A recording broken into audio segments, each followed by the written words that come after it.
Welcome to our channel. Today we how to transfer shares with interactive brokers, beginner guide step by step clearly. To transfer shares with interactive brokers, first, log in to your interactive brokers account. Once logged in, navigate to the account management section. In account management, select transfer funds from the menu.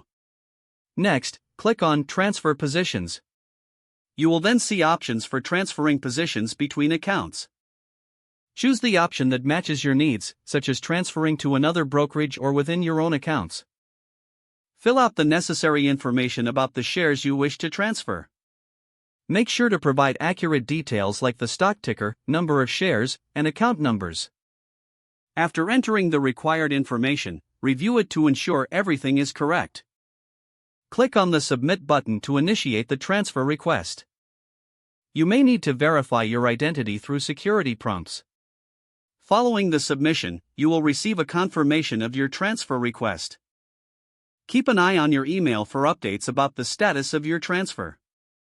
Once the transfer is complete, you will receive another notification confirming the successful transaction. If you encounter any issues, contact Interactive Brokers customer support for assistance. That concludes the process for transferring shares with Interactive Brokers. If the page does not load, refresh the browser or try again in a private or incognito window. Make sure you are using the correct email address, then retype it carefully to avoid small typos. If your password is not accepted, use the reset option and create a new strong password you can remember. Check your spam folder for verification or security emails, then complete any requested confirmation steps. Enable two-factor authentication if available to improve account security and reduce unauthorized access risk. After signing in, review your profile details so your contact information and settings are accurate and current. If you see an error message, note it down and try again after restarting your device and internet connection. Log out when you finish, especially on shared devices, to keep your account and payment information secure. If the page does not load, refresh the browser or try again in a private or incognito window.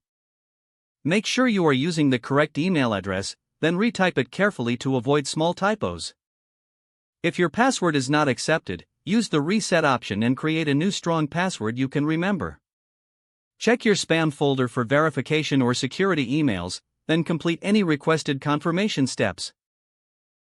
Enable two-factor authentication if available to improve account security and reduce unauthorized access risk. Don't forget to like this video and subscribe to our channel for more step-by-step tech guides.